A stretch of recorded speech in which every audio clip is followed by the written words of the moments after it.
यह कहानी मनन करने योग्य है। कहानी के लेखक गोलोकवासी परम भागवत संत श्री रामचंद्र केशव डोंगरे जी महाराज हैं और इस कहानी को प्रेषित किया है श्री रमेश गणेश जी दुसाने ने।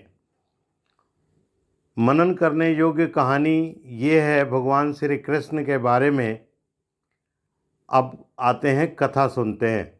एक बार सत्यभामा को यह अभिमान हो गया कि भगवान की सबसे प्रिय पटरानी तो वे ही हैं। भगवान का प्रेम तो सभी रानियों के प्रति एक जैसा ही था। उन्होंने सत्यभामा के अभिमान को दूर करने के लिए एक लीला की।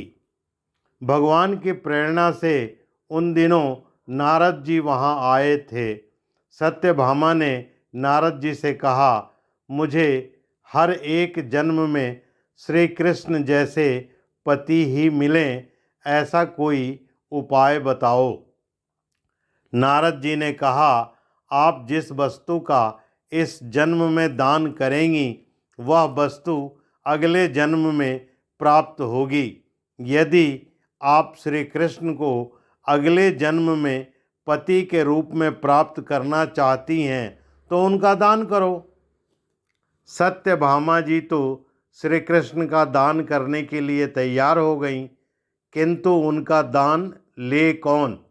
जब कोई दान लेने के लिए तैयार न हुआ तो सत्यभामा ने नारद जी को इसके लिए तैयार किया। आखिर नारद जी ने स्वीकृति दे दी। संकल्प करके सत्यभामा ने श्री कृष्ण का दान कर दिया। नारद जी श्री कृष्ण को लेकर चलने लगे। सत्यभामा घबराई और बोली, मेरे पति को लेकर आप कहाँ जा रहे हैं? नारद जी ने कहा, आपने अपने पति का दान कर दिया है। श्री कृष्ण अब मेरे हैं।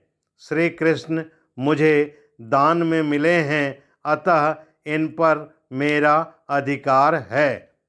सत्यभामा को अपनी गलती का एहसास हुआ।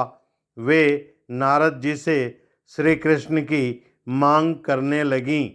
नारद जी ने कहा, दान में दी गई वस्तु फिर ली नहीं जाती और मैं दूंगा भी नहीं। यह बात जैसे ही सारे महल में फैली, सभी रानियां दौड़ी चली आईं। रुक्मिणी भी वहां उपस्थित हुई। सब रानियां नारद जी से प्रार्थना करने लगीं, हमारे श्री कृष्ण को लौटा दीजिए। लेकिन नारद जी किसी भी तरह नहीं माने। अंत में जब सबने बहुत विनती चिरौरी की तो बोले, मैं मुफ्त में तो श्री कृष्ण को वापस करूँगा नहीं। हाँ, यदि आप इन्हें लेना ही चाहती हैं तो इनके बराबर मुझे सोना दे दीजिए। सत्यभामा खुश हो गई, बोली, अरे यह तो मेरे लिए सामान्य बात है। मेरे पास आभूषणों का ढेर है, स्यमंतक मणि है और भगवान का वजन होगा भी तो कितना। सत्यभामा अपने सारे गहने ले आईं।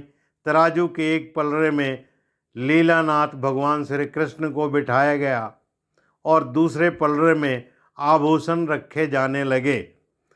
सभी आभूषण रख दिए गए, किंतु श्री कृष्ण का पलड़ा जरा सा भी ऊंचा नहीं हुआ। सत्यभामा ने अपने अन्य सभी प्रकार के गहने, हीरे मोती आदि रखे और स्यमंतक मणि भी उस पलड़े में रख दी, किंतु श्री कृष्ण नहीं तुल पाए।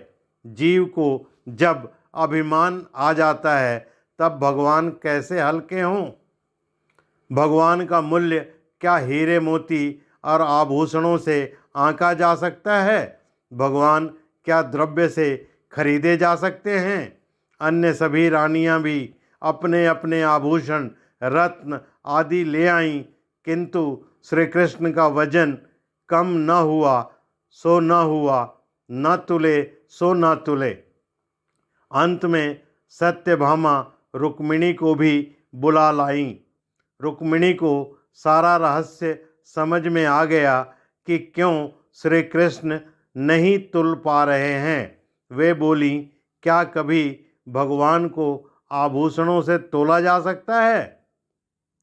रुक्मिणी जी ने प्रेम से तुलसी का एक पत्ता तराजू में रखा और उसके रखते ही भगवान का पलड़ा ऊपर उठ गया। परमात्मा प्रेम के अधीन हैं। दान, तप, तीर्थयात्रा, यज्ञ, द्रव्य, ज्ञान आदि से परमात्मा को प्राप्त नहीं किया जा सकता। उन्हें तो एकमात्र प्रेमा भक्ति से ही वश में किया जा सकता है। जय श्री कृष्ण। मित्रों, आपको अगर ये कहानी पसंद आई हो तो कृपापूर्वक इस वीडियो को लाइक, शेयर और सब्सक्राइब करें ताकि अन्य लोग भी इसका लाभ उठा सकें। जय श्री कृष्ण।